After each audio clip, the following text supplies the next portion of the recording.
Hi up guys, in this video I will show you how to change country in Google Play Store. Firstly, you need to get up by typing on your profile icon on the right upper side. Then you need to go for payments and subscriptions on the third selection. When you get up into that section, here you're going to be able to choose between four options. You need to choose the first option, which is payment methods.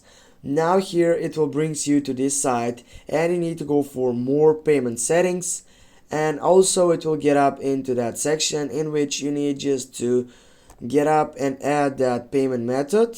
If you don't have it, go add payment method.